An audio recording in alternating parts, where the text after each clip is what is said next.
हाँ आलोक जी, आपकी आवाज नहीं आ रही आलोक जी। खुश रहिए खुश रहिए। हमारी आवाज आ रही है?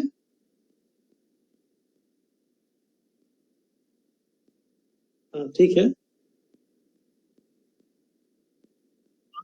आप ही ज्वाइन कराते हैं स्टूडेंट्स को ना, है ना? कुछ चार चार पांच लड़के जो है उसमें भी हैं।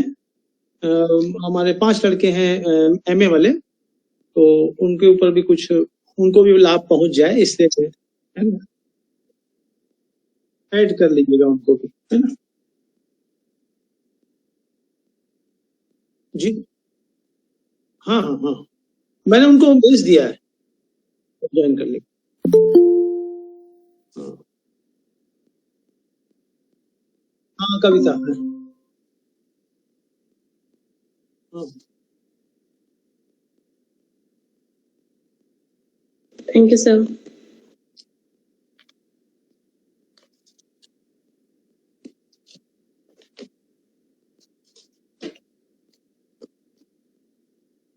आप इसको आज टेप करेंगे कि नहीं? ऑडियो नहीं? अच्छा ठीक, लास्ट जहां से शुरू हो वही करिएगा, ये सब चीज नहीं करिएगा। बातचीत।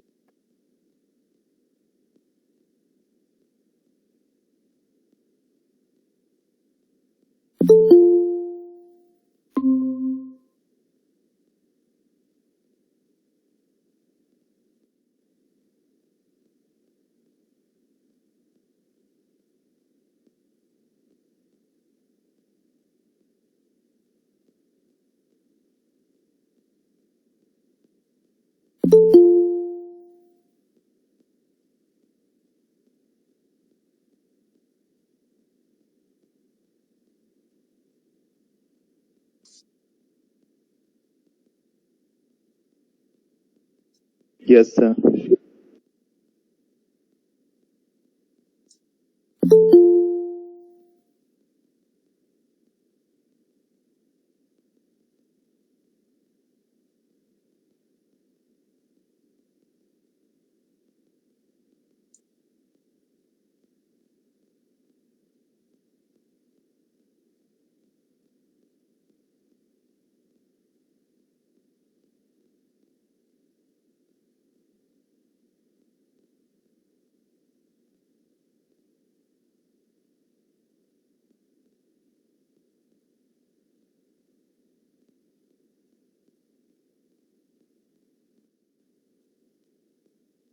पांच।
जी भैया सुन रहे हैं।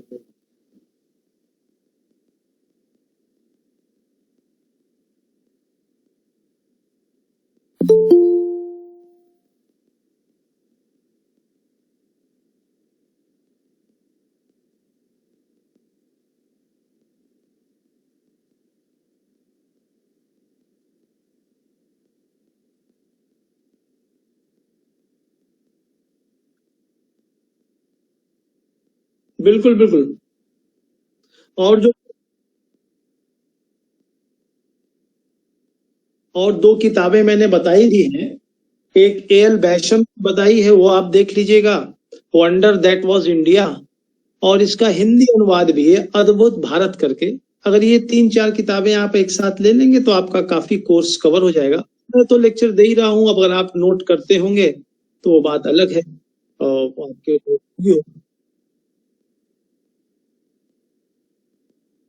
बिल्कुल बिल्कुल ठीक है। सबसे पहले मैं अपने विभाग के अध्यक्ष प्रोफेसर केशव मिश्र का और साथ ही साथ इसके सहयोगी प्रोफेसर राकेश पांडे जी तहे दिल से हार्दिक अभिनंदन स्वागत करता हूँ कि आप मुझे किसी विशेष पर बोलने का मौका देते हैं। और इससे लाभ यह होता है कि जिन चीजों को मैंने कालांतर में पढ़ा था वे विस्मृत हो चुकी हैं, वे फिर से उसको रुक हो जाती है। इसके माध्यम से मेरी आवाज स्पष्ट आ रही है?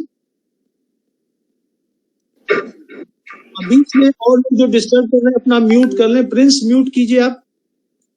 तो मैं आपको बताना चाहता हूं कि उनके माध्यम से मेरा जो छूटा हुआ 30-35 साल का पिछला इतिहास था एक बार फिर से पुनर्जीवित हो उठता है।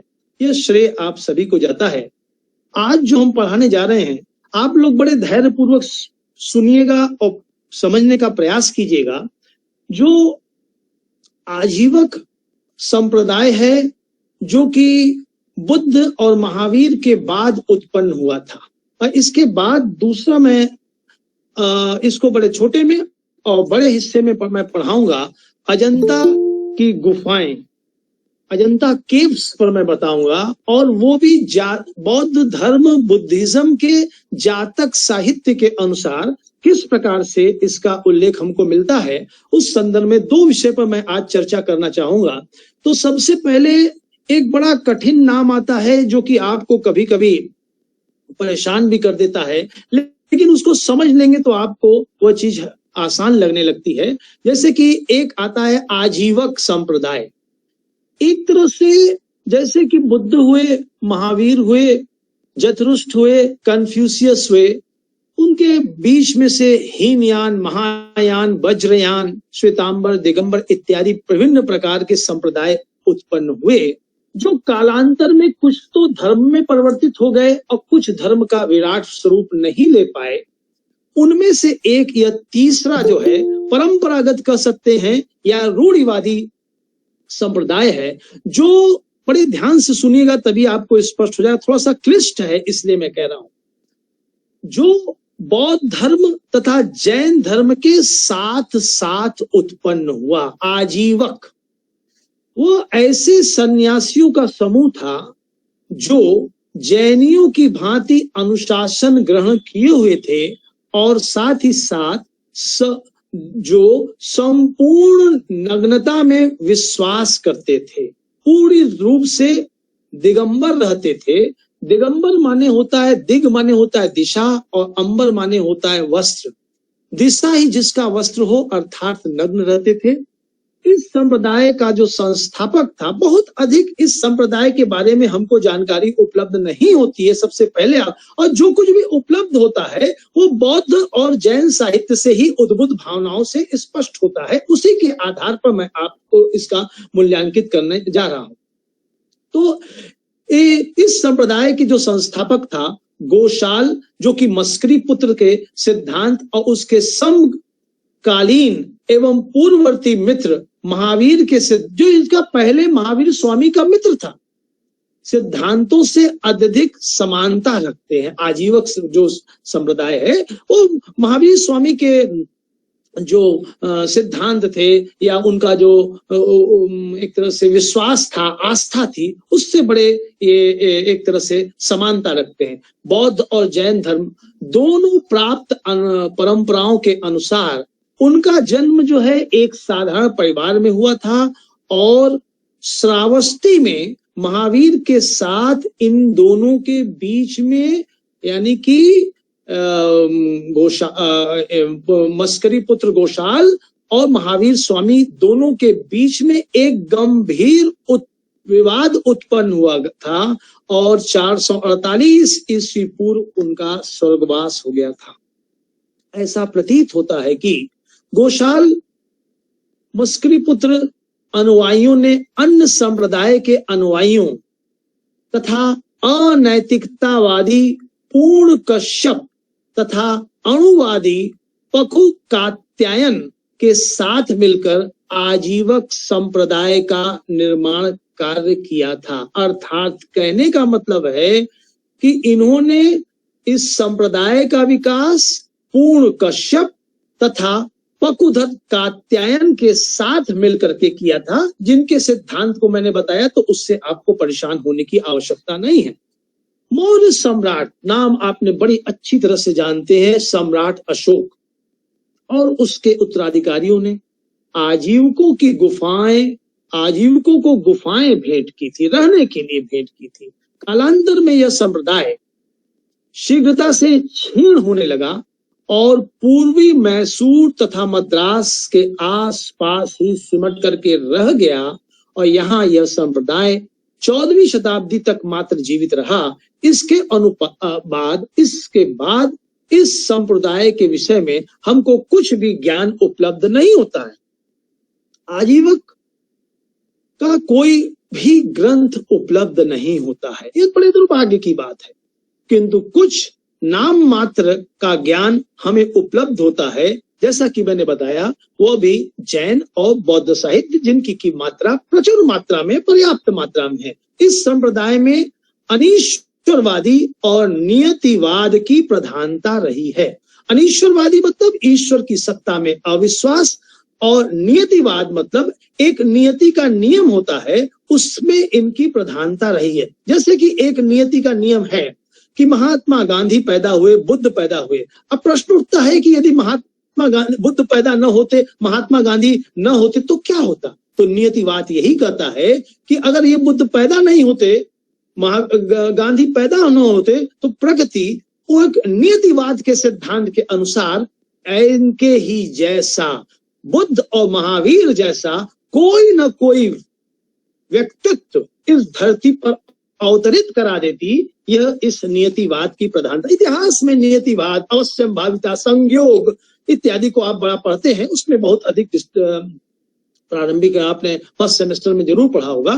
तो उनका प्रधानता रही है। कर्मवाद के संबंध में उनका दृष्टिकोण था कि मनुष्य की वर्तमान अवस्था का निर्धारण उसके पूर्व कर्मों द्वारा होता है। समझने की बात है। उन्होंने जो कर्मवाद पर कहा कि मनुष्य की, कहता है दृष्टिकोण था, मनुष्य की वर्तमान अवस्था, जो आपकी अवस्था है, उसका निर्धारण पूर्व कर्मों के द्वारा होता। जब पहले कर्म किया उसके अनुसार हो रहा है। वह वर्तमान थोड़ा सा भिन्न है। और लोग कहते हैं कि नहीं, जैसा कर्म करेंगे वैसा फल मिलेगा, किंतु वर्तमान तथा भावी जीवन के में आचरण के सन्मार्ग का अनुसरण करके अपने भाग्य को प्रभावित किया जा सकता है। वर्तमान में वो अपने कर्म के माध्यम से अपने उसका अच्छे मार्ग का अनुशीलन करके अपने भाग्य को प्रभावित किया जा सकता है, अर्थात बदला भी जा सकता है। इनका जो उल्लेख दिग्ध निकाय नामक ग्रंथ, जो आपका बौद्ध ग्रंथ है, उसमें ही मिलता है। और उसके मतानुसार समस्त जीवधारी, जीवन जो जिसके पास है, समस्त जन्म लेने वाले, समस्त प्राणधारी, जिनके भीतर प्राण है, अर्थात जीव जंतु, शक्ति अथवा गुण से रहित है, परंतु भाग्य, अवसर, अनुभव, प्रकृति, सुख और दुख द्वारा 6 श्रेणियों में यह क्रमशः विकसित होते हैं। 84 लाख योनियां होती हैं, जिनके द्वारा मूर्ख और ज्ञानी अपना अपना मार्ग निर्धारित करते हैं और सुख और दुख का अंत करते हैं। अपरिपक्व कर्म द्वारा फल प्राप्ति का कोई प्रश्न ही नहीं उठता है। यह जो संसार है एक नपने के समान है। सुख, नपने माने जिससे कि नापा जा सकता है, जिससे कि दूध आप नापते हैं, जिसको क्या आप लोग कहते हैं, है ना, नपना ही कहते हैं, कि नपने के समान है। जो सुख दुख एवं निर्धारण लक्ष्य द्वारा नापा जा सकता है, न उसमें कम किया जा सकता है और न ही उसे ज्यादा, यानी कि न ही उसे बढ़ाया जा सकता है। जिस प्रकार से एक डोरी की गेंद, जिसमें कि जैसे कि ऊन की गेंद होती है, डोरी की गेंद फेंक देने पर वह पूरी तरह से खुल जाती है, उसी प्रकार मूर्ख और बुद्धिमान अपना अपना मार्ग ग्रहण करते हैं और दुखों का पराभव करते हैं। इस तरह से यह हमको दृष्टिवत होता है। एक नाम आता है जिसका द्राविड़ आविष्कों में, जो कि मैंने पूर्व में बताया, गोशाल, बुद्ध के समान ही पूजित होते थे, बुद्ध के समान ही उनको उस समय सम्मान उपलब्ध था। लेकिन कालांतर में बुद्ध आगे निकल गए और इनके नाम, गोशाल का नाम बहुत कम लोग जानते हों। और इन्होंने जो सिद्धांत प्रेषित किया, मैंने शुरू में बताया था, नियतिवाद का सिद्धांत प्रेषित किया। अब हम आते हैं एक दूसरा चैप्टर आपको बताना चाहते हैं, जो कि हमारे एमए के छात्रों के लिए और जो हेरिटेज मैनेजमेंट के छात्र हैं, दोनों के लिए उपयोगी होगा। क्योंकि ये जो हम चर्चा करने जा रहे हैं, आपको मैं बताना चाहता हूं कि भारतवर्ष में जो धरोहर है, विशेष रूप से टेंजेबल और इनटेंजेबल जो हमारे पास हेरिटेज है, वे बड़े आश्चर्यचकित कर देने वाले हैं। मुझे कभी अवसर मिलेगा तो मैं आपको बताना चाहता हूं कि कुछ, अभी मैं दक्षिण भारत गया था, तो दक्षिण भारत में ऐसे ऐसे मंदिर हैं, मेरी दृष्टि से उनका निर्माण मनुष्य के द्वारा संभव नहीं है। उन्हें तो दुनिया के आश्चर्यों में स्थान मिलना चाहिए। वे किसी भी कीमत पर ताजमहल से कम नहीं है, और इनकी संख्या 1-2 नहीं है, 50 होगी। तो उनको भी स्थान दे करके हमें अपनी हेरिटेज को आगे बढ़ाना है। लेकिन कुछ मूर्त हैं और कुछ अमूर्त है। मूर्त जो है जो दृष्टवत होती हैं, अमूर्त जो है जो दृष्टवत नहीं होती है। तो अजंता की गुफाएं जो हैं, जो कि बौद्धिज्म, बुद्ध धर्म के अनुसार जातक साहित्य में के आधार पर ही पुष्पित और पल्लवित हुई हैं। कारण यह है कि जैसा समाज होगा उसी प्रकार से आप उसको लिखने का प्रयास करेंगे। आज की जो सिनेमा दिखाए जाते हैं और 50-60 वर्ष पहले जो सिनेमा दिखाए जाते थे, दोनों में पर्याप्त अंतर्दृष्टिवत होता है। क्योंकि मूलतः जो भारतीय जीवन दर्शन है वो आध्यात्मिक है, स्पिरिचुअल है। जीवन के प्रत्येक पहलुओं में हम आध्यात्मिकता का दर्शन बड़ी सहजता से कर लेते हैं, या आध्यात्मिकता को हम बड़ी आसानी के साथ उस अपने आप से संयुक्त कर लेते हैं, जोड़ लेते हैं, है ना। तो संयुक्त कर, और उससे जब हम किसी भी चीज को आध्यात्मिकता से जोड़ लेते हैं तो हमको बड़ी शांति का अनुभव होता है। दार्शनिक विचार की आधारशिला पर जो धर्म की सत्ता प्रतिष्ठित है, दार्शनिक विचार की आधारशिला पर ही हमारी धर्म की प्रतिष्ठा प्रतिष्ठित है। अतएव दर्शन और धर्म का घनिष्ठ संबंध है, और दर्शन की सरल अभिव्यक्ति मूर्तियों में, मंदिरों में और चित्रों के माध्यम से, कुछ तूलिका और कुछ छेनी और हथौड़ी के माध्यम से उकीरी और निर्मित की जाती हैं। आधुनिक युग में जिस प्रकार से समाज है, वह समाज जो समाज देखना चाहता है वही आज सिनेमा गृहों में दर्शाया जाता है, उसे ही दिखाया जाता है। उसी प्रकार से समाज की कहानी का विवरण, समाज की व्यवस्था का उल्लेख प्राचीन काल में प्राचीन कथाओं के माध्यम से, वास्तु, मूर्तियों, मंदिरों और चित्रों के माध्यम से दर्शाए गए हैं। हम भारतीयों ने हमेशा अपने आप को दर्शन से ही संयुक्त रखा है। हम जब सिकंदर के आक्रमण का उल्लेख करते हैं तो भी हम सिकंदर के आक्रमण के अंतर्गत भी दार्शनिकता का ढूंढ लेते हैं, दार्शनिकता को खोज निकालते हैं। मैंने आपको बताया था कि, फिर से बता देना चाहता हूं, दार्शनिकता का भाव यह है कि आक्रमण एकदम अलग चीज है और दर्शन एकदम अलग चीज है, लेकिन उसमें भी हम दर्शन ढूंढ लेते हैं। जैसे कि भारतवर्ष पर सिकंदर का जब आक्रमण हुआ था, it is also reality, there is no reference found in any branch of ancient Indian literature as far as concerned the हमारे साथ सिकंदर के साथ कई यूनानी इतिहासकार आए थे, अरिस्टोबुलस, नियार्कस एक्सेट्रा। ये इतिहासकारों ने अपने ही दृष्टिकोण से इतिहास लिखा। सिकंदर जब भारतवर्ष से वापस लौटने लगा तो सिकंदर के मित्रों, मैं दार्शनिकता की बात कर रहा हूं, तो सिकंदर के मित्रों ने उससे कह रखा था तुम भारतवर्ष जा रहे हो, वहां से खोज करके लाना।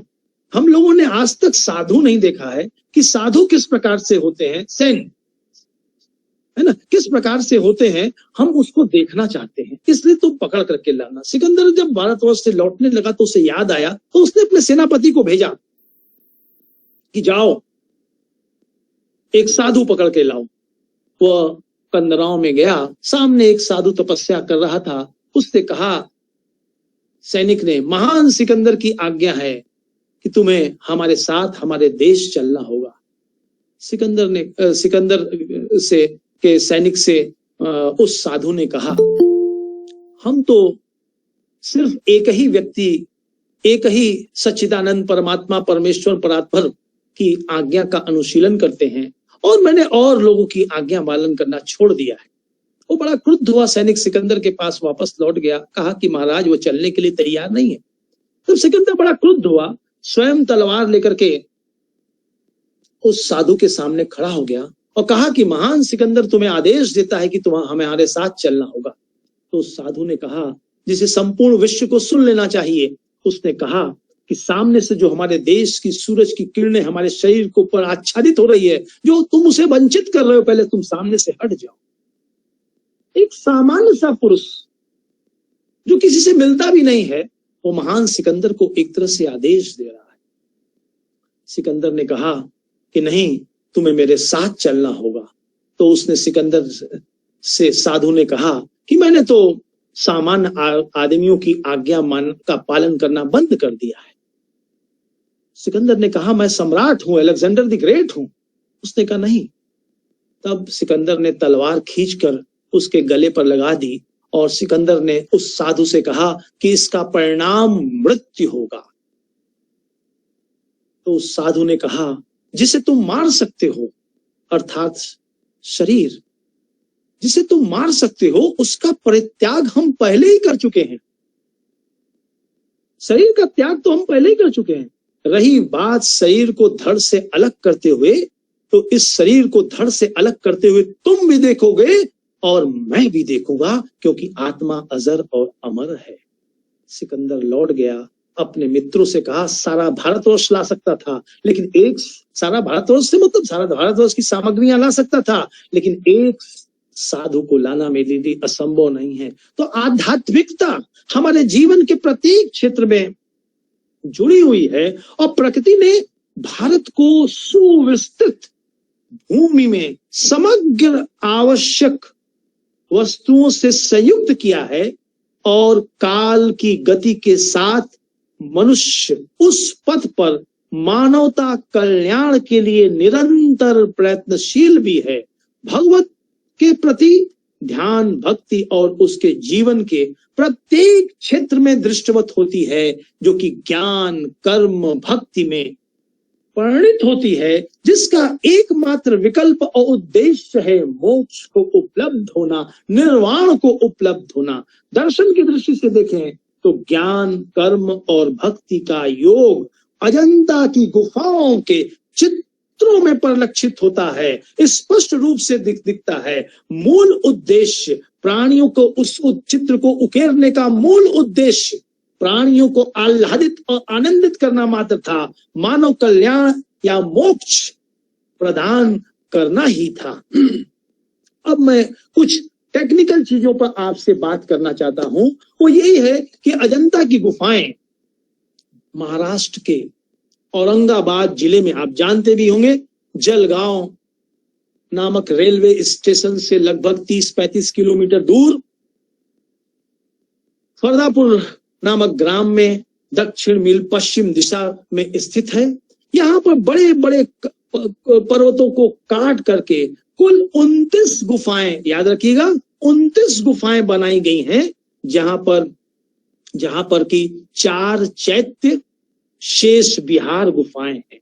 1819 में मद्रास के सेना के कुछ यूरोपीय सैनिकों ने इन गुफाओं की एकाएक खोज कर ली थी। अचानक उन्हें जब विचरण कर रहे थे तो उन्हें इन गुफाओं से का दीदार हुआ।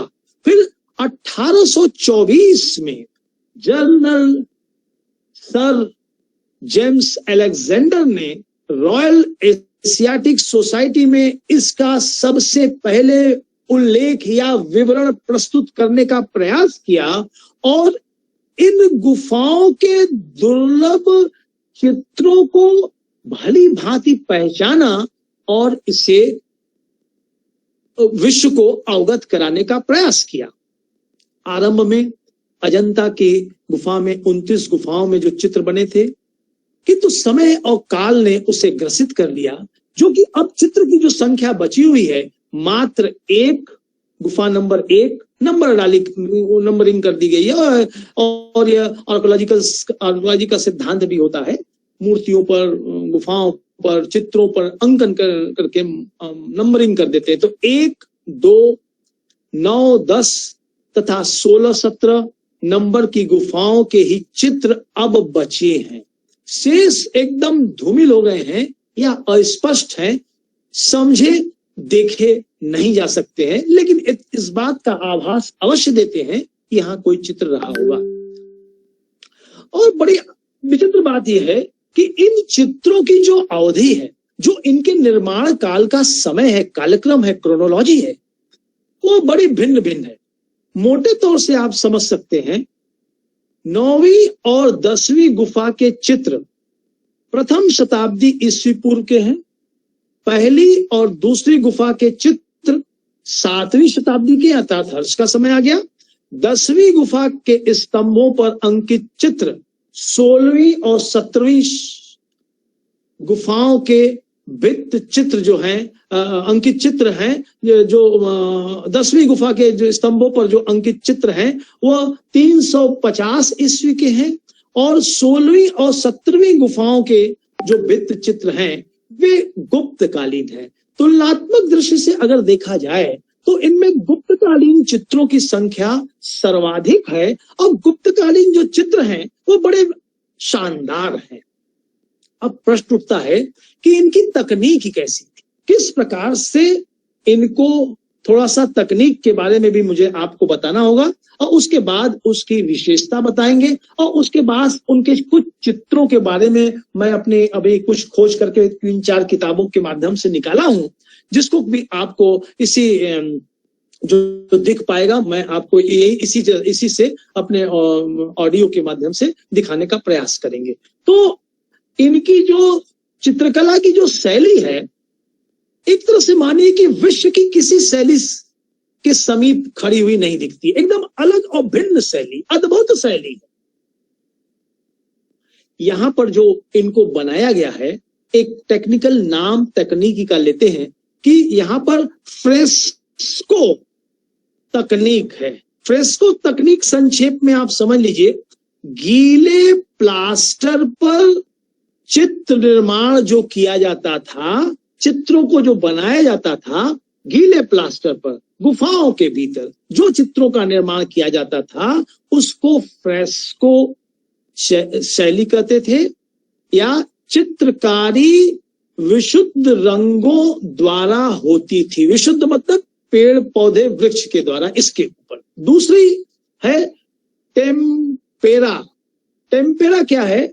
अभी गीले प्लास्टर पर हो रहा। टेम्पेरा जो है वो सूखे प्लास्टर पर चित्र निर्माण, रंग के साथ साथ अंडे की सफेदी तथा चूने का इस्तेमाल किया जाता था। मैं इसके बहुत अधिक विषय में नहीं पढ़ूंगा, क्योंकि जब इसको बहुत अधिक विषय में पढ़ेंगे तो इसलिए जो पूर्ण रूप से इतिहास की सामग्री न होकर के, हेरिटेज की सामग्री न होकर के, यह पुरातत्व की सामग्री हो जाएगी, इसलिए मैं उससे बचना भी चाहता हूं।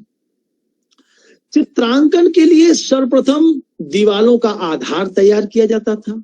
इसके लिए गुफाओं की दीवालों पर आप कल्पना कीजिए, जो ऊपर की छत होती थी, पत्थर और छेनी और हथौड़ी के माध्यम से, क्योंकि पत्थर की छतें हैं, माध्यम से उनको समतल सपाट बनाया जाता था। फिर उसे खुरदरा बनाते थे ताकि उसमें प्लास्टर पकड़ सके। आज भी उसी पद्धति का प्रयोग बिल्डिंग्स में होता है। और हो सके, और प्लास्टर तैयार करने के लिए खड़िया, गोबर, बजरा, धान की भूसी, अलसी माने तीसी, जो कि आज आपका बड़ा लोग खा रहे हैं, रामचंद्र क्या नाम है उनका, रामदेव वगैरह बड़ा इस्तेमाल कर रहे हैं, वही अलसी के पानी में उड़द की दाल भी आप जानते होंगे, में भिगोया जाता था। जब यह चिपचिपा हो जाता था तो इसे गुफा के खुरदरे भाग पर लेपन कर देते थे, लेप दिया जाता था, पेस्ट कर दिया जाता था और पेंटिंग कर दी जाती थी, जिससे कि वज्र लेप, जबकि वो कर दिया जाता था वो पत्थर के समान वो लेप हो जाता था, इसलिए उसको वज्र लेप, स्टोन लेप कहा जाता था। इसकी मोटाई लगभग पौन इंच तक होती थी, मतलब कि 1 इंच पूरा नहीं हो पाता था। इसके सूखने पर पूर्व पर इसके अंडे के छिलके की मोटाई के बराबर चूने के प्लास्टर को लेप कर दिया जाता था। इसके सूख जाने पर ही इस पर आकृतियां बनाई जाती थी। थोड़ा सा मैंने इसके विषय में आपको इसकी तकनीक के विषय में बनाया, और जल्दी से बड़ी तेजी के साथ और भी बात बता देना चाहता हूं। खाका जब बन जाता था, जब दीवारों के बन जाता था, तो किसी नुकीले वस्तु के द्वारा इससे हल्के रूप से खींचा जाता था, जिसको कि आप आउटर लाइन कर सकते हैं। उसमें कि जो 2 रंगों का प्रयोग किया जाता था, गेरुए रंग का धारण लगाया जाता, यदि कोई आवश्यकता होती थी तो काले रंग से भी उसमें सुधार कर लिया जाता था। रेखांकन प्रायः हल्के लाल रंग से होता था। तदुपरांत कलाकार चित्रों में रंग भरता था। अजंता की गुफाओं में विशेष रूप से लाल, पीला, नीला, काला, श्वेत यानी सफेद, सिंदूरी आदि रंगों का प्रयोग प्रचुरता के साथ किया जाता था। खनिज पदार्थ से ही प्राप्त किए जाते थे, खाने पीने की चीजें, वनस्पतियों से ही ये रंग बनाए जाते थे। रंगों में गोंद मिलाई जाती थी ताकि वे दीर्घ काल तक उसमें प्रतिष्ठित रह सकें। लाल पीले रंगों का प्रयोग अधिक दर्शित दिखाया जाता था, और इस प्रकार से बहुत से चित्र बहुरंगी भी होते थे। विरोधी रंगों का प्रयोग भी जो किया जाता था, चित्रों को उभारने के लिए किया जाता था, जैसे कि लाल की जगह हरा उभारने के लिए। अजंता के चित्रों में लाइट शेड का भी प्रयोग किया जाता था। इसके लिए अधिक गहरे और उसके साथ साथ हल्के रंगों का भी प्रयोग किया जाता था। अजंता के चित्रों में गुफाओं की दीवारों पर, छतों पर भी, दीवारों के साथ साथ दीवारों पर भी किया जाता था, और उसके ऊपर जो छत बनी रहती थी उसके ऊपर भी इनका अंकन कर दिया जाता था, यानी कि चित्रों का अंकन कर दिया जाता। अब बड़ी महत्वपूर्ण चीज है कि अजंता के इतिहास में या हेरिटेज में भी एक शब्द आता है जिसको आप कहते हैं सब्जेक्ट मैटर। बड़ा महत्व होता है। कोई भी चीज सब्जेक्ट मैटर के बिना उसको ये नहीं माना जा सकता है कि वो इतिहास की वस्तु है, कि हेरिटेज की वस्तु है, कि पुरातत्व की वस्तु है, कि दर्शन शास्त्र की वस्तु है, कि पॉलिटिकल साइंस की वस्तु है। तो वो विषय वस्तु इससे निर्धारित कर पाती है कि वो किसकी योग है। तो अजंता की जो विषय वस्तु है वो 3 प्रकार की है। पहली है अलंकरण, दूसरा है चित्रण, और तीसरा है वर्णन, है ना। अजंता की गुफाओं में जो विविध प्रकार के फूल हैं, अब किस किस चीजों का प्रयोग किया गया है? फूलों का प्रयोग किया गया है, वृक्षों का प्रयोग किया गया है, पशु पक्षियों की आकृतियों का अलंकरण किया गया है, और उसमें अनेक बुद्ध और बोधिसत्वों का भी चित्रण किया गया है। जबकि जातक ग्रंथों से कथाएं ली गई हैं, और कथाएं उसे लिख करके नहीं, चित्रों के द्वारा वर्णित की गई हैं, उत्कीर्ण करा करके। अजंता की गुफाओं में बौद्ध धर्म से ही ज्यादातर संबंधित जो गुफाएं हैं, और इनमें बुद्ध के जीवन की जो विभिन्न घटनाएं हैं, जो आपको पता है, विभिन्न घटनाओं का उल्लेख करना यहाँ समीचीन नहीं होगा, उनके माध्यम से इनको बताने का, विभिन्न घटनाओं का उल्लेख किया गया है। मातृ पोषक जातक, षड्दर्शन, महावंश जातक साहित्य इत्यादि में गौतम बुद्ध के जीवन काल की, और कुछ लोगों ने गौतम बुद्ध के पूर्व की घटनाओं का भी कहा है कि इसमें उल्लेख किया गया है। सभी चित्र जो है आध्यात्मिक प्रकाश युक्त हैं। 10वीं गुफा में हाथी का अंकन किया गया है, जो महात्मा बुद्ध के जन्म का प्रतीक है। मैं आपको कई जगह बताना चाहता हूं कि जो अजंता, अभी मैं उसको थोड़ा सा आपको दिखाना भी चाहूंगा। ये एक किताब है, इंडिया गाइड। इंडिया गाइड में जो आपको जो अजंता केव्स है, जो उसका प्रारंभिक चित्र है, अगर आप देख रहे होंगे तो 1-2 सेकंड मैं आपको जरूर दिखाऊंगा कि ये स्थिति ये बनती है इन जो अजंता के केव्स के प्रारंभ की, है ना। और इसके बाद अजंता का दूसरा चित्र आ जाता है, जो कि अजंता का जो पिलर के ऊपर बनाया गया ये है अजंता का। ये भी आप थोड़ा सा अगर देख सकते हैं तो देख लें, इतना मैं दिखा रहा हूं, है ना। ये दूसरा आता है, ये जो है मैंने आपको इंडिया गाइड है, जो ट्रैवलर गाइड है, उसमें मैंने इसको खोज करके निकाला है।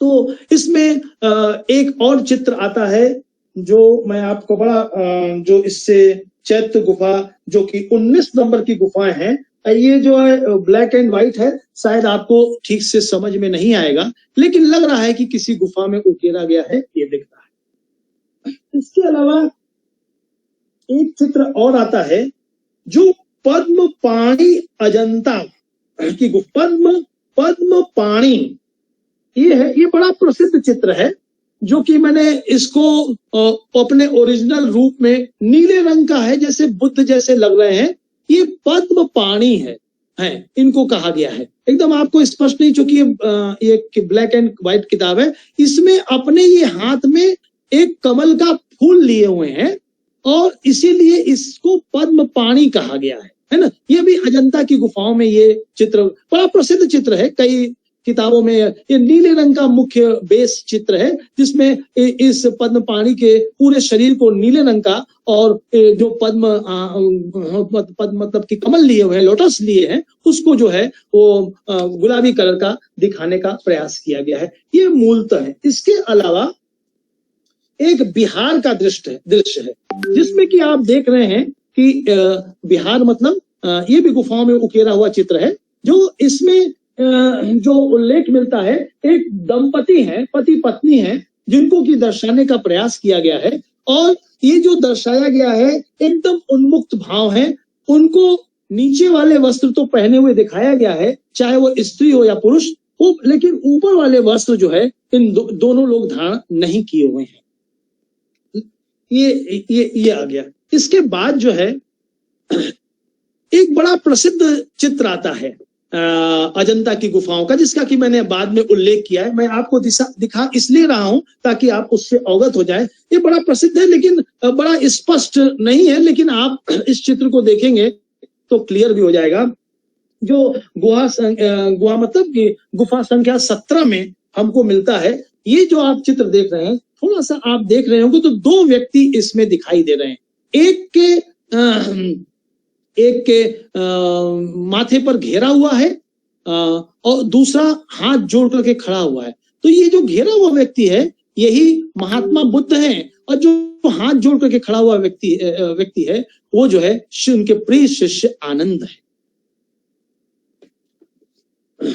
इसके अलावा अब जो मैं चित्रों का उल्लेख करूंगा वे बड़े महत्वपूर्ण हैं, जो कि मैंने वंडर दैट वाज इंडिया मतलब एल बैशन की किताब से आपको मैं दिखाऊंगा। लेकिन उससे पहले अच्छा होगा कि कुछ उन चित्रों की विषय वस्तु के बारे में मैं बता दूं, ताकि आपको उसे समझने में सुगमता हो। विभिन्न चित्र करीब 5-8 और भी बचे हैं, मैं दिखा दूंगा। आप कहेंगे तो मैं इसके बाद अपने व्हाट्सएप से आपको सेंड भी कर दूंगा, है ना। तो इसके बाद जो है कौन कौन से किस प्रकार की विषय वस्तु मतलब है कि किस प्रकार के जो चित्र दिखाए गए हैं वही तो उनकी विषय वस्तु है। इनके बारे में इसके जो 10वीं में हाथी का अंकन किया गया है। अभी मैं दिखाऊंगा कि 2 लड़ते हुए हाथी दिखाए गए हैं। इसके अंतर्गत महात्मा बुद्ध के जो जन्म का प्रतीक है, क्योंकि जब महात्मा बुद्ध पैदा हुए थे तो उनकी माता ने 14 प्रकार के स्वप्न देखे थे, जिसमें श्वेत हाथी भी देखा था, इसलिए वो उनके बुद्ध की जीवन कथाओं से संबंधित है। इसके बाद स्तूप का अंकन किया गया है, जो बुद्ध के महानिर्वाण का, एक स्तूप भी बनाया गया जो बुद्ध के महानिर्वाण का प्रतीक है, क्योंकि उनकी अस्थि को उसके ऊपर रखा गया था। जिसके अलावा रानी, सैनिक, गायन, वादक के समूह को दर्शाया गया। अभी वो चित्र भी मैं दिखाऊंगा। 10वीं गुफा में बुद्ध का एक खड़ा हुआ चित्र बनाया गया है, किंतु 16वीं गुफा में बैठ करके बुद्ध अपने शिष्यों को उपदेशित कर रहे हैं। इस प्रकार के भी इसमें चित्र की जो है विषय वस्तु है। अब मैं आता हूं कि इसके बाद जो है और थोड़ी सी विषय वस्तु अगर आप समझ लेंगे कि किस किस प्रकार के चित्र हैं, तो अजंता की गुफा के केव्स के बारे में आपको पूरी तरह से समझ आया। अजंता की जो 16वीं नंबर की गुफाएं हैं, जिसमें चित्रों में मरणासन डाइन प्रिंसेस, मरणासन राजकुमारी को दर्शाया गया है, जो कि यह चित्र सर्वाधिक सुंदर है, आकर्षित है। यह अपने पति के विरह में मरती हुई राजकुमारी का चित्रांकन किया गया है। चारों ओर परिवार के लोग शोक की अवस्था में उसको घेरे हुए खड़े हैं। विद्वानों ने जो इसकी पहचान की है वो बुद्ध के एक सौतेले भाई थे, नंद की पत्नी सुंदरी के साथ की है। और बर्गेस, ग्रिफिथ, फयुंगसन जैसे प्रसिद्ध कलाविदों ने इस चित्र की प्रशंसा करते हुए लिखा है कि इस चित्र के माध्यम से करुणा का भाव अपनी कथा को स्पष्ट रूप से अभिव्यक्त करने की दृष्टि से यह चित्रकला के क्षेत्र में अनितकरणीय, मतलब कि अत्यंत दुर्लभ चित्र है। इसी गुफा में बुद्ध को महानिष्क्रमण करते हुए चित्रांकित किया गया है। मैंने महानिष्क्रमण आपको बता दिया था, उसकी पुनरुक्ति की आवश्यकता नहीं है, जिसमें वे अपनी पत्नी, पुत्र, परिचारिकाओं को महापरिनिष्क्रमण माने गृह का परित्याग, परिचारिकाओं को छोड़ करके वन की ओर जाते हुए दर्शित किए गए हैं। 16 नंबर की गुफा में माया के स्वप्न पर विचार करती हुई प्रदर्शित की गई है। और 17 नंबर की गुफा में नाना प्रकार के चित्र, विभिन्न प्रकार के चित्र हैं, जैसे कि माता और शिशु का एक आकर्षक चित्र बनाया गया है। यह चित्र जो है युवक सिद्धार्थ के सिर के ऊपर एक छोटा सा मुकुट, जैसे कि कभी आप ध्यान से नहीं देखेंगे तो वो मुकुट नहीं लगेगा, सुडौल उनका शरीर था, सुंदर शरीर था, आंखों में अहिंसा का भाव एकदम स्पष्ट परिलक्षित होता है, गंभीर मुद्रा है, संसार के प्रति उनकी उदासीनता है। शायद बुद्ध का यह महानतम कलात्मक प्रदर्शन है जिसे संसार ने कभी देखा था, किसी प्राचीन काल में यह देखा था। उसी कल्पना, उसी चीज को चित्रों के माध्यम से यहां पर लाने का प्रयास किया गया है। तो इसमें एक और, जैसे कि मैंने बताया, लड़ते हुए हाथी दिखाई दे रहे हैं, इसी प्रकार से इसमें लड़ते हुए बैल भी दिखाए गए हैं। अन्य चित्रों में सम्राट को सुनहरे हंस से वार्ता करते हुए, गुफाओं में आकाश में विचरण करते हुए, गंधर्वराज, अप्सराओं, परिचारिकों संबंधित जातक कथाओं के आधार पर जो चित्रण किया गया है वो बेजोड़ है। मानो कि अगर जिसने की जातक कथाएं पढ़ी हैं और इन चित्रों को अगर देख लेगा तो लगेगा कि यही ऐसे चित्र हैं। आप कभी सारनाथ गए होंगे तो सारनाथ वाले भीतर वाले हिस्से में जहां बुद्ध की मूर्ति स्थापित है वहां पर देखते होंगे तो दीवारों पर कई प्रकार के चित्र उकेरे गए हैं। तो उसी प्रकार ये चित्र भी जातक कथाओं से लिए गए हैं जो वहां पर उकेरे गए, है ना। तो ये हाथी का शिकार करते हुए, मृग का शिकार करते हुए दृश्य, दो हाथियों को लड़ते हुए, दो बैलों को लड़ते हुए दिखाया गया है। बुद्ध के साथ हिंदू देवताओं का भी चित्र अंकन किया गया है। इसके अलावा इंद्र, किन्नर, नाग आदि का भी अंकन किया गया है। बोधिसत्व के चित्र में कई गुफाओं में बताए गए हैं और बोधिसत्व में पद्म पाणी तथा वज्रपाणी का चित्रांकन किया गया है। यहाँ पर मैं आपको दो चीजें इस किताब के माध्यम से दर्शाना चाहूंगा कि जिसमें कि बुद्ध को जो है, बुद्ध का जो चित्र है वो जो है यह गुप्तकालीन चित्र है, जिसको कि आपका अभी मैंने बताया था कि उनका दो तरह से चित्र है। एक ये भाव देख सकते हैं आप, अभी मैंने इस चित्र को दिखाया भी था। ये बुद्ध का भाव है, ये हाथ में कमल लिए हुए हैं, लेकिन चूंकि उनका ये चित्र करीब से लिया गया है इसलिए इसमें हाथ वाला इनके कमल नहीं आ पा रहा है। लेकिन इस चित्र को देखेंगे तो आपको इसमें हाथ में थोड़ा सा कमल का भाव आपको दिखेगा, क्योंकि चित्र पूर्णतया स्पष्ट नहीं है, ये है ना।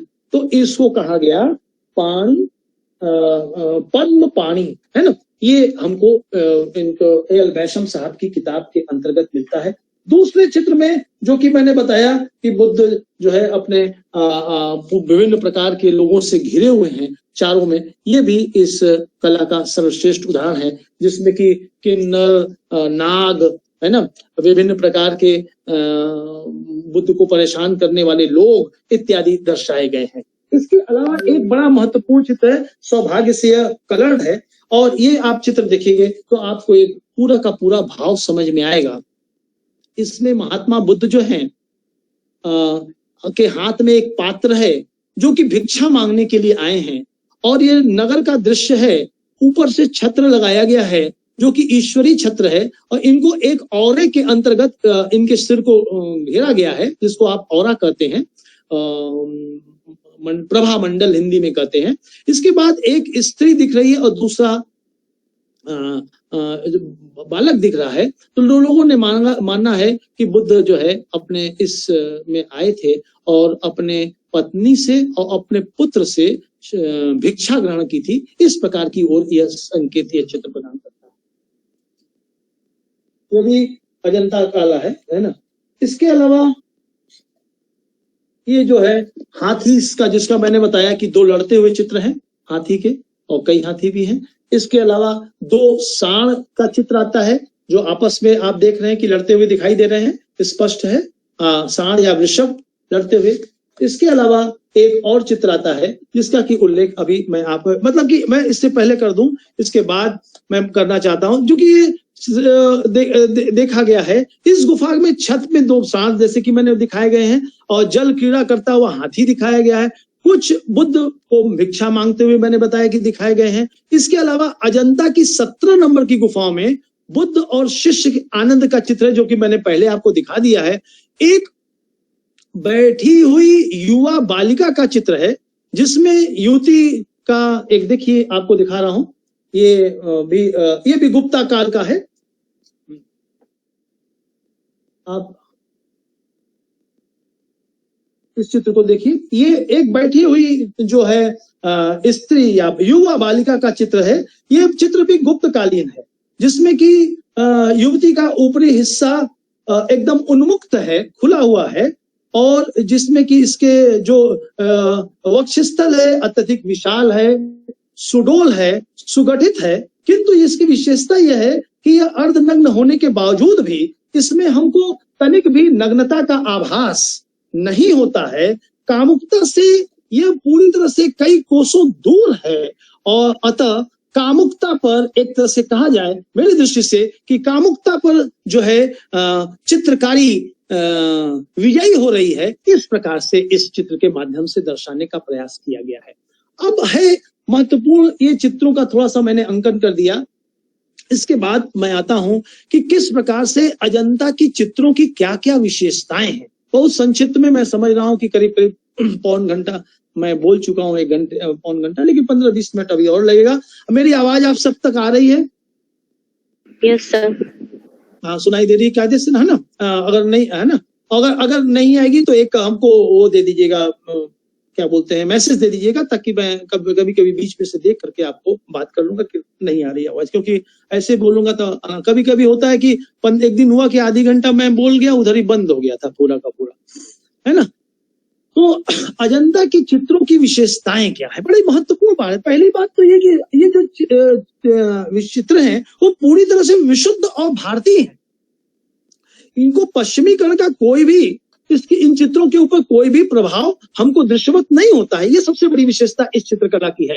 अब पहला बात है कि इस अजंता के भित्ति चित्रों में भाव प्रधान है, भावना प्रधान है, जिसमें कि श्रृंगार, अपने आप को स्त्रियां सजाई हुई है, प्रेम की निगाह से देखा जा रहा है, क्रोध, भय, सौंदर्य, उल्लास, भक्ति, विनय।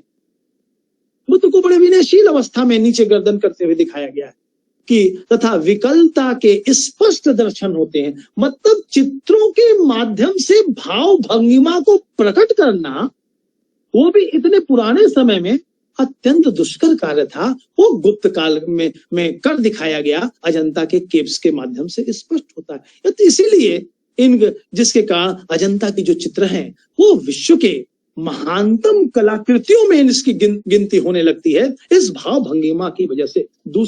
दूसरी क्या विशेषता है? दूसरी विशेषता यह है कि चित्रण सुंदर है और सजीव है। रेखाओं का जो उतार चढ़ाव है इतना सुगठित है, शरीर विन्यास में प्रत्येक अंग का अनुपातिक विभाजन दर्शनीय है, सजीव है। ऐसा चित्रण संसार के किसी देश में भी दृष्टवत नहीं होता है। प्रत्येक रेखाएं सुंदर, सजीव और जोरदार है। इनकी लचक अत्यधिक घुमावदार है। रेखाओं में जो भाव प्रकट किए गए हैं वे हृदय को मोह लेते हैं। आंखों का जो चितवन है, आंखों का जो भावनाएं हैं, अंगों का जो सुंदर गठन किया गया है, प्रेम, हर्ष, शोक आदि को बड़ी होशियारी के साथ उकेरा और प्रदर्शित किया गया है। इसके अलावा तीसरी विशेषता, अजंता के चित्रों का वर्ण विधान बड़ी कुशलता और चतुराई के साथ दिखाया गया है। रंगों के गहरे होने पर भी चित्रों के भारीपन का बोधन नहीं होता है, तनिक भी झलक नहीं मिलती है। यहाँ के चित्रों में के रंगों में तड़क भड़क नहीं अपितु शालीनता है। इनमें गहरे, भूरे, काले, मटमैले रंगों का दर्शन होता है। इसके साथ गेरुआ, नीला रंग, हरा रंग इस प्रकार से भरा गया है कि वह अत्यधिक सुंदर और सजीव लगे। इसके अतिरिक्त अजंता के चित्रकारी में रूढ़िवादिता का दर्शन नहीं होता है, परंपरागत नहीं लिखा चित्र बनाया गया है। यद्यपि विषयों की पुनरावृत्ति भी हुई है, परंतु चित्रकार अपना स्वतंत्र कौशल दिखाते हैं। स्वतंत्र कौशल दिखाने की वजह से चित्रों में मौलिकता, यथार्थता का भाव एकदम स्पष्ट परिलक्षित होता है। अजंता के जीवन के विविध दृश्यों का अंकन किया गया है। चित्रकारों ने भौतिक तथा आध्यात्मिक दोनों पहलुओं को प्रत्येक दृष्टि से देखा और परखा है। जीवन के प्रत्येक क्षेत्र की विकसित भावनाओं को, रीति रिवाजों को, परंपराओं से प्रेरणा लेकर के सुंदर चित्र बनाए गए हैं जो सजीव लगने हैं कि अकस्मात बोल उठेंगे, जबकि वे अपनी पूर्णतया धूमिल अवस्था में हैं। किसी तरह से उन्हें संजोने और बचाने के प्रयास पुरातत्वविदों के द्वारा चल रहे हैं। गांव का शांत वातावरण, नगरों की तीव्र हलचल, विकास, भिखारियों के चित्र, प्रासादों के निवासियों में राजा रानी के चित्र, युद्ध के दृश्य, शिकार के दृश्य इत्यादि जो है देखने योग्य है। छठी विशेषता है, चित्रों में भाव का निरूपण किया गया है। हाथ की अंगुलियों का सौष्ठव, जिस प्रकार से किसी स्त्री की अंगुलियां बड़ी कोमल और बड़ी सुगठित होती हैं, उनका सौष्ठव है अंगुलियों का, वो दर्शनीय है। तथा विभिन्न भंगिमाओं एवं भावनाओं के द्वारा उनके विचारों, जो वो भंगिमाएं बनाए हुए हैं, उससे उनके विचारों की अभिव्यक्ति होती है। यह विश्व कला के इतिहास में बेजोड़ है। अजंता के चित्रकार ने नारी चित्रण को भी सर्वाधिक महत्वपूर्ण स्थान दिया है। उनमें नवीनता लाने का प्रयास किया है।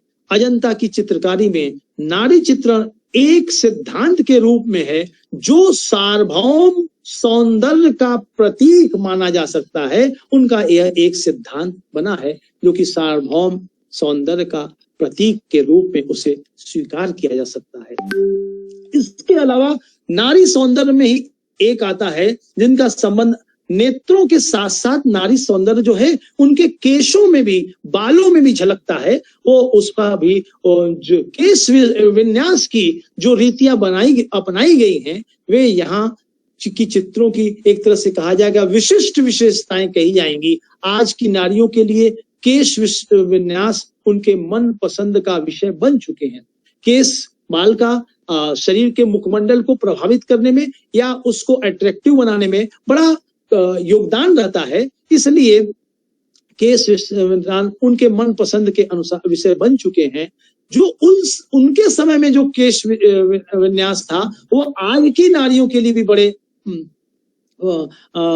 पसंदीदा विषय के रूप में दिखते हैं। लंबे लहराते हुए तरंगित करते हुए बाल, केश, घुंघराले केश, माथे पर लटकते हुए केश तथा उन पर पीछे की ओर बनाए गए जूड़े इत्यादि दिखते हैं जिनकी बनावट में किसी भी प्रकार का भद्दापन दृष्टिवत नहीं होता है, किसी भी प्रकार की अश्लीलता का परिचायक नहीं है। चित्रकारों ने इस ढंग से बनाया है कि वो उसे देखते ही बनता है।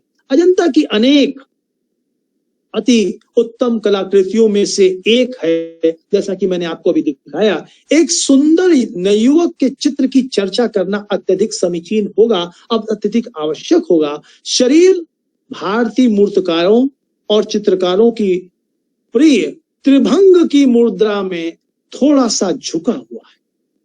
तीन भंगिमा, तीन चीजों के जिसके सिर पर रत्न जड़ित छोटा सा मुकुट है, दाहिने हाथ में एक श्वेत कमल है, उसकी स्निग्ध आकृतियों मंद मंद दुख का रहस्योद्घाटन करती हैं और उसके नेत्र दयालुता से नीचे की ओर देख रहे हैं, मानो अपने में बहुत नीचे किसी वस्तु को देखते हुए प्रतीत होते हैं। उसके चारों ओर अप्सराएं हैं, गंधर्व हैं और जो सबके केंद्र में आकृति की अपेक्षा छोटे हैं। जो आकृति उनकी बड़ी हुई है, जो गंधर्व इत्यादि नारियां इत्यादि बनाई गई हैं, वो बड़ी छोटी छोटी बनाई गई हैं। यह अर्थात वो पता लगता है कि वे काफी दूर है। इस आकृति में बोधिसत्व जिस पाणी, जैसा कि मैंने उल्लेख किया, महात्मा की है, जो दयालुता की ओर नीचे की ओर देख रहे हैं। बोधिसत्व ने युवा होते हुए भी संसार के समस्त दुखों को सहन कर लिया था और उनके विनम्र नेत्रों में अनगिनत पीड़ाओं को परिलक्षित होने का दीदार आप बड़ी आसानी से इन चित्रों के माध्यम से कर सकते हैं। अतः प्राचीन भारत के लगभग समस्त कलात्मक अवशेषों की प्रकृति धार्मिक है, अथवा उनकी रचना धार्मिक उद्देश्यों से की गई है। कला भी धर्मनिरपेक्ष है, क्योंकि साहित्यिक साधनों से ज्ञात होता है कि राजा लोग सुंदर भित्त चित्रों एवं मूर्तियों से सुसज्जित अति उत्तम राजप्रसादों में निवास करते थे। प्रारंभिक मूर्ति कला एवं चित्रकला के यथार्थवाद लौकिकता को स्वीकार करते हुए अधिकांश आलोचकों ने हमारे कालक्रम के कलात्मक अवशेषों पर वेदांत और बौद्ध धर्म के सत्यों को पढ़ा और उन्हें गहन धार्मिक अनुभूति की अभिव्यक्ति इन चित्रों के माध्यम से दी। ये अभिव्यक्ति मूर्तियों और चित्रों में जातक कथाओं एवं धर्मोपदेश का सहारा लेकर के विश्व आत्मा की एक रूपता को, संपूर्ण विश्व आत्मा मतलब ईश्वर की आत्मा की एक रूपता को स्पष्ट प्रकट करते हैं। वस्तुतः देखा जाए तो अजंता की एक अपनी शैली है, संसार की शैलियों से भिन्न। अंगुलियां कमल की पंखुड़ियों से जैसी सदृश होती हैं, नेत्र आकर्षण है, खिंचे हुए हैं, अर्धनिर्मित हैं, अर्ध खुले हैं और इस बात का आभास देते हैं कि उन चित्रों को देखने की लालसा जीवंत मानव में भी प्रकट होने लगती है कि देर तक उन चित्रों का दीदार किया जाए। यह अद्भुत है। निसंदेह शैली की परंपरा सौंदर्य के बांध देती है और अजंता के चित्रकार कितने कुशल हैं, कितने मानवीय हैं, कितने जीवन के प्रति उदार हैं, कितने हमदर्द हैं ये चित्र, जो भली भांति अभिव्यक्ति का सामर्थ्य रखते हैं। विराग और त्याग के इन मंदिरों में जीवन का कोई भी ऐसा पक्ष नहीं है जो इनके माध्यम से अछूता रह गया है। Thank you very much all of you. आपने हमें बड़े ध्यान पूर्वक सुना और समझा। मैं समझता हूं कि इतना पर्याप्त है आप सभी को बताने के लिए। अगर आपके मन में किसी भी प्रकार की आकांक्षा है तो आप हमसे पूछ सकते हैं। आप अपना बोधि सत्व का बोधि तत्व प्राप्त कर सकते हैं मेरे माध्यम से, क्योंकि मैं ये प्रयास करता हूं कि आपको ज्ञान के साथ साथ कुछ चरित्र निर्माण संबंधी बातें, आचरण के निर्माण संबंधी बातें भी देता जाऊं, ताकि आप आने वाले दिनों में अपने आप को वैभवशाली महसूस कर सकें। मैं समझता हूं कि अगर आपका कोई प्रश्न है तो बतलाएं, मैं उनका जवाब देने का प्रयास करूंगा।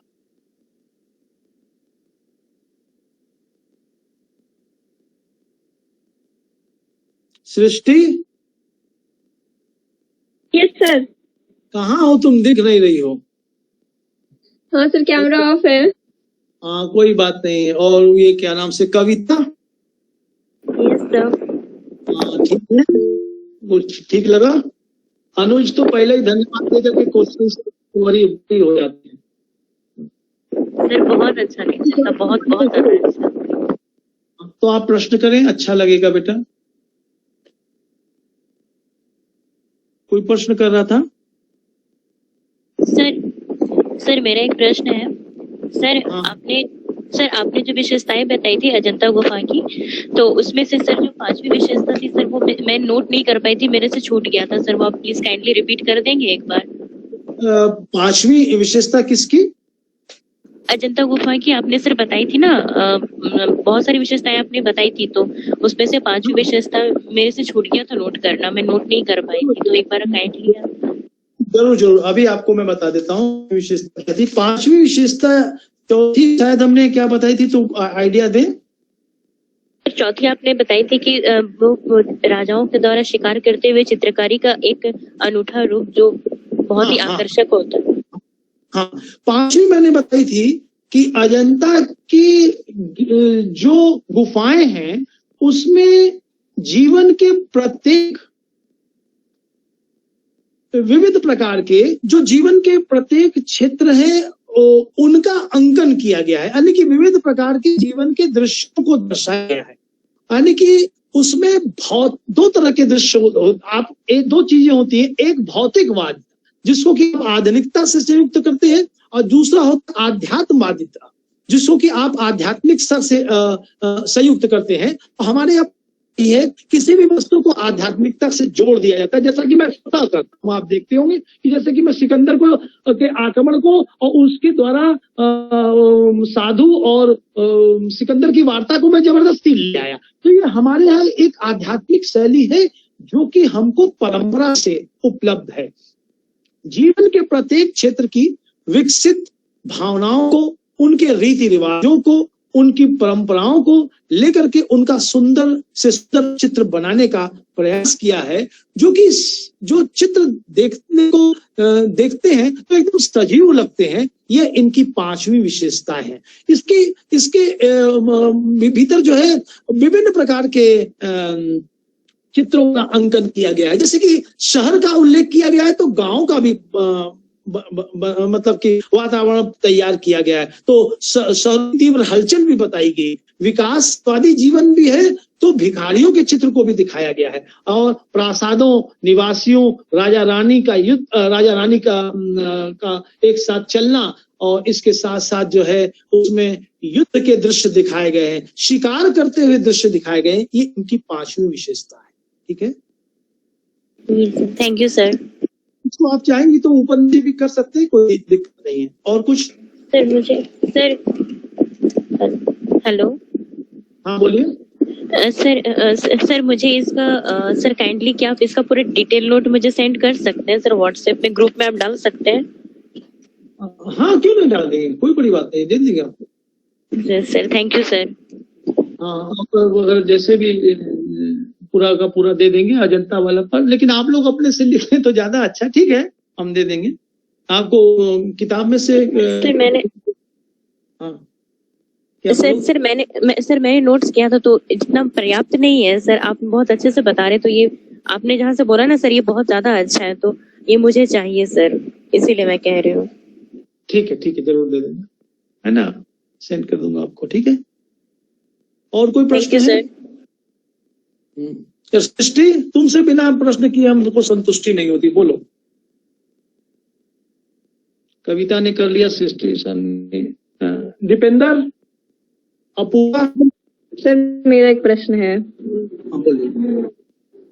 सर अजंता में जो हमने चित्रों के बारे में जाना है, क्या अन्य गुफाएं जैसे बाग, एलोरा, बादामी, पन्नामलई और सित्तानावसल में भी अजंता की गुफाओं के चित्रों की झलक देखने को मिलती है? आप थोड़ा सा धीरे बोलिए तो हमको समझ में, आपकी लैंग्वेज धीरे बोलिए। जी मैं दोबारा रिपीट कर देती हूँ सर। तो मैं कह रही थी कि अजंता में जो हमने चित्रों के बारे में जाना है, वैसे ही जो अन्य गुफाएं हैं जैसे एलोरा, बादामी, पन्नामलई, सित्तानावसल, एलोरा, बादामी, ये सब जो हो गया, बाग हो गया, तो सर यहाँ पे भी क्या अजंता की गुफाओं के चित्रों की झलक देखने को मिलती है? क्या यहाँ की भी म्यूरल पेंटिंग अजंता से इंस्पायर्ड है? नहीं, एकदम गलत। हाँ, मैं आपकी बात समझ गया। जो आप इन गुफाओं के नाम ले रही या मंदिरों के नाम ले रही हैं, उस बड़ा अच्छा प्रश्न किया है और व्यवहारिक प्रश्न भी है। जैसे कि मैं आपको थोड़ा टाइम मुझको दीजिए समझाने के लिए, जो आपके लिए आवश्यक भी है।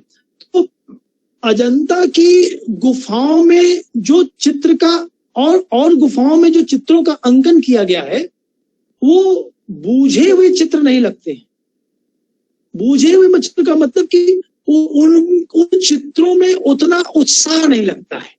यद्यपि अजंता के चित्र ज्यादा पुराने हैं, लेकिन उन चित्र लगभग आप समझिए कि उनकी अवस्थाएं लगभग आधी हो चुकी हैं। वो पूर्णतः दृष्टिवत नहीं होते हैं। कुछ अंश है जिसके माध्यम से उनका जो कमल है वो लगता है कि इसको गुलाबी कलर से बनाने का प्रयास किया। आप परिकल्पना कीजिए कि इस बात का प्रत्येक व्यक्ति को सदैव ध्यान रखना चाहिए कि कौन से चित्र किस काल में बने हैं। अगर आप हेरोडोटस की इतिहास की परिभाषा लें, हैं, फिर उसके बाद इतिहास परिभाषा E.H. कार की लें,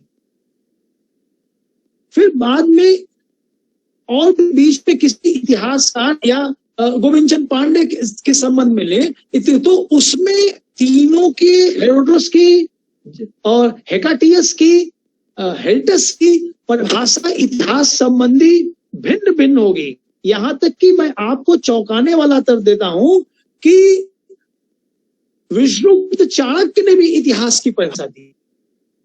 तो जो प्राचीन काल में परिभाषा दी है और जो आधुनिक काल में जो परिभाषा दी गई है, उससे तुलना करना नितांत मूर्खता होगी।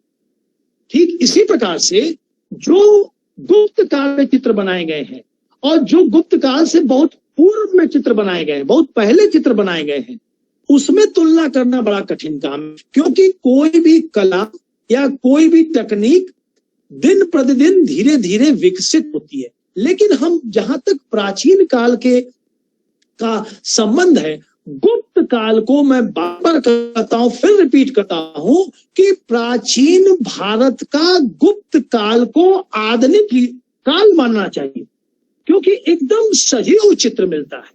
जो इसमें चित्रों का अंकन किया गया है, जो अन्य चित्र जो गुफाओं का नाम या मंदिरों का नाम ले रहे हैं, उसमें इनमें 50% भी मेल नहीं खाता है, पूर्णतया भिन्न है। आप समझिए कि उनके जो कलाकार हैं, अजंता की गुफाओं के चित्रों के जो भित्त चित्रों के जो कलाकार हैं, वो आदि से लेकर के अंत तक उनकी कला में मानवीय दृष्टिकोण का प्रतिबोधन होता है। जीवन कितना उदार है, यानी कि अपने चित्रों के माध्यम से जीवन की उदारता को समझाने का प्रयास किया गया है। चारों ओर हिंसक गतिविधियों से बैठा हुआ बुद्ध पूर्ण शांति की अवस्था में है। यह दर्शाने का प्रयास किया गया है कि हम चारों ओर उसके तलवार लेकर के किन्नर, युद्ध, मानव, राक्षस, पिशाच इत्यादि हैं, लेकिन वो बड़ी शांत, अर्ध खुली हुई अर्ध खुले हुए नेत्रों में शांति की अवस्था में है, क्योंकि वे जानते हैं कि शांति परमो धर्म, शांत बहुत बड़ा धर्म है। तो उनके बीच में इस प्रकार से चित्रों की भाषा से उपदेशों को समझाने का प्रयास, किसी भी गुफा में हमको दृष्टिवत नहीं होता है, टीचिंग्स को समझाने का प्रयास, उपदेशों के माध्यम से उनकी कथाओं को बताने का प्रयास हमको कहीं नहीं दृष्टिवत होता है, जैसा कि हमको इसमें दिखता है। वस्तुतः जो अजंता की चित्रकला है वो किसी भी धर्म की दासी नहीं। इसके जो चित्र है पूजार्थ नहीं है, केवल अवलोकनार्थ है। किंतु चित्रकार, इनको रचने वाले, चित्र पूजनार्थ नहीं है, सिर्फ दर्शनीय है, लेकिन इनको रचने वाले, मैंने बहुत जगह देखने का प्रयास किया, कोई चित्रकार का नाम मिल जाए, मुझे कहीं नहीं मिला। आपको मिलेगा तो मुझे बताइएगा।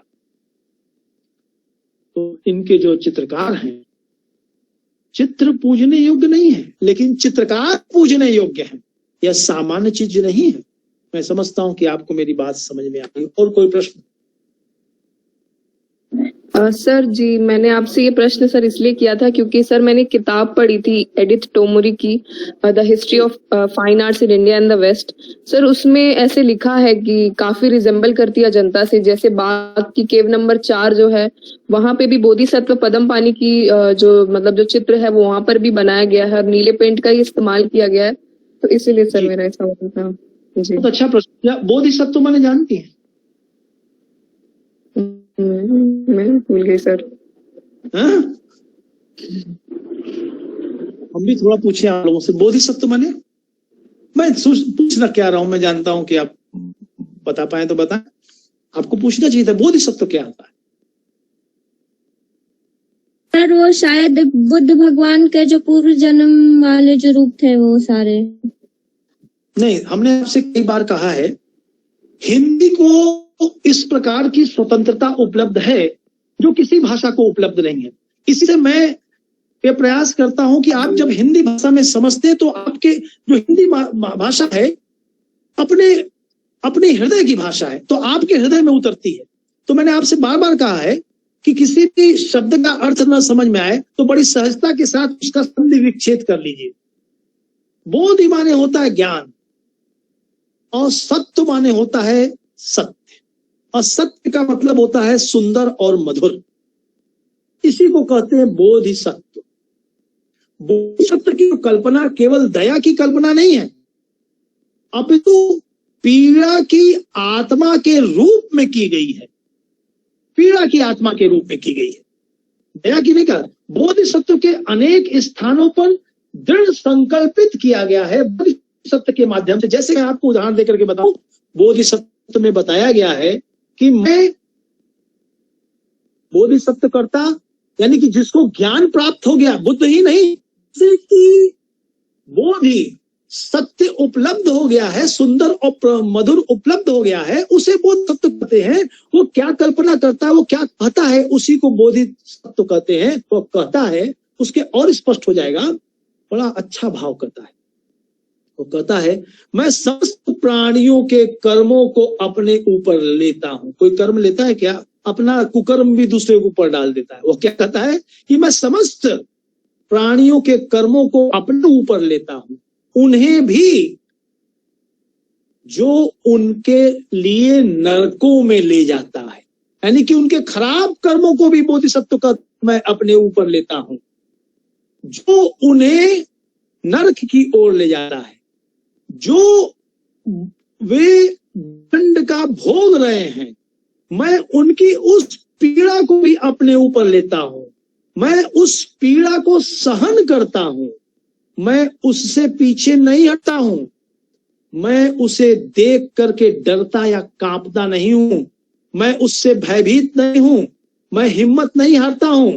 मैं चाहता हूं कि समस्त पृथ्वी पर जो इस प्रकार के लोग प्राणी कार्य, अवांछनीय कार्य कर रहे हैं, गलत कार्यों का संपादन कर रहे हैं, उनकी रक्षा बोधिसत्व का दायित्व होता है, जिसने कि ज्ञान प्राप्त कर लिया है। उनके जो जन्म है, मरण है, रोग है, करुणा है, इत्यादि जो उनके दोष हैं, सब मैं अपने ऊपर लेता हूं, सबको मैं अपने ऊपर धारण करता हूं और अपना समस्त श्रेष्ठ ज्ञान, अपना समस्त सत्कर्म उनको देता हूं।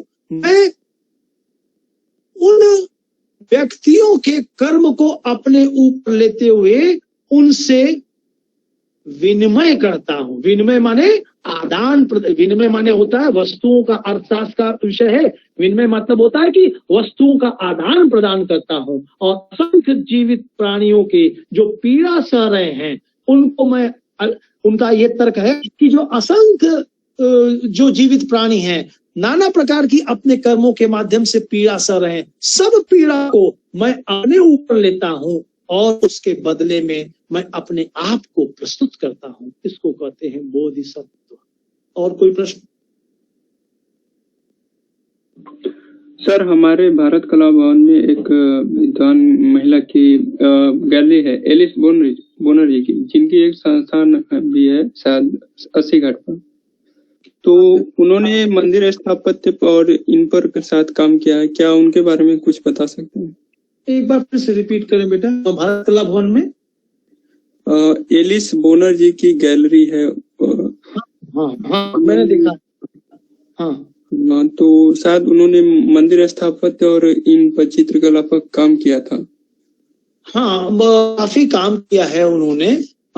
लेकिन मैं आपसे अगर कहना चाहता हूं कि अगर उसमें उतना मैं विशेष नहीं जानता हूं, उसको जब देखूंगा गैलरी वैलरी में जाकर के तभी आपसे, जिससे मेरी बड़ी इच्छा थी कि हेरिटेज मैनेजमेंट वाले आप लोग को एक दिन भारत कला भवन ले चलूं ताकि मैं अपने ज्ञान की पुनरावृत्ति कर सकूं।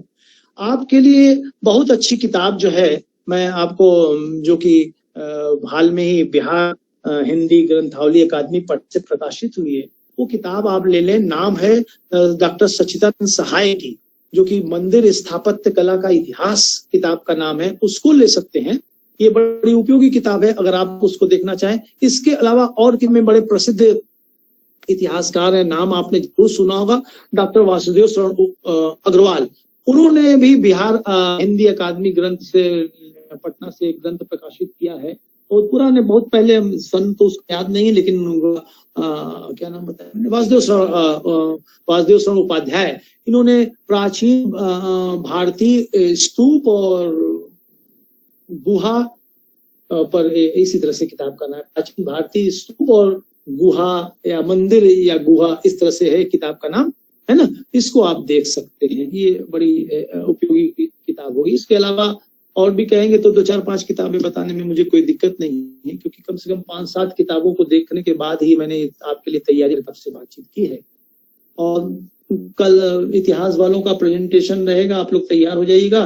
परसों मैं हेरिटेज वालों की एक क्लास फिर लूंगा, है ना। हेरिटेज वाले बच्चे मेरी आवाज सुन रहे हैं ना? आलोक जी, आप सुन रहे हैं मेरे को? इसके बारे में वो मुझे बताएंगे तो मैं नेक्स्ट क्लास लूंगा। कि बड़ा अरे भाई, आज तो ज्यादा हो गया, एक करीब 1.5 घंटा होने को चला है। मैं क्षमा चाहता हूँ कि आप आलोक जी, मैं इनपुट देता हूँ। मैं समझता हूँ बच्चे, हाँ कुछ, हाँ मैं आलोक जी बहुत नहीं जानता हूँ, मैं अपने को अभी विद्यार्थी हूँ, लेकिन जितना जानता हूँ प्रयास रहता है कि 100% मैं आपको बताऊं, क्योंकि मैं आपको बताऊं सभी हेरिटेज वाले मुझे, क्योंकि मैं अपने जमाने में प्रसिद्ध खिलाड़ी भी रहा हूँ, नेशनल राष्ट्र के लिए खेला है मैंने। इसलिए मेरा मानना है कि एक खिलाड़ी जो होता है अपनी पूरी ताकत झोंक देता है, 100% कुछ चुराता नहीं, कुछ बचाता नहीं है, एक पेपर के सोने की भांति संजोए नहीं रखता है, अपितु जन कल्याण के लिए हमेशा प्रस्तुत रहते हैं। इसी भावना के साथ इसे पढ़ाने का प्रयास करता हूँ। आप सभी जीवंत रहें, आप सभी युवा बने रहें, मेरी वाणी से किसी भी व्यक्ति को जीवन मिल जाए। मैं कई बार निराश लोग, मेरे कई लोग को कोरोना हुआ, मैंने उन लोग को इतना बूस्ट कर दिया कि कहे कि आपने तो किसी दवाई से ज्यादा काम कर दिया। मैं यही चाहता हूं कि मेरे वाणी से व्यक्ति समर्पित बने उसको। और मैं यही कहता हूँ कि अथाह ज्ञान से ज्यादा अच्छा है चरित्र और आज उतारा हुआ मुट्ठी भर ज्ञान। हम आप सभी को बहुत बहुत शुभकामनाएं और आशीर्वाद। Thank you very much.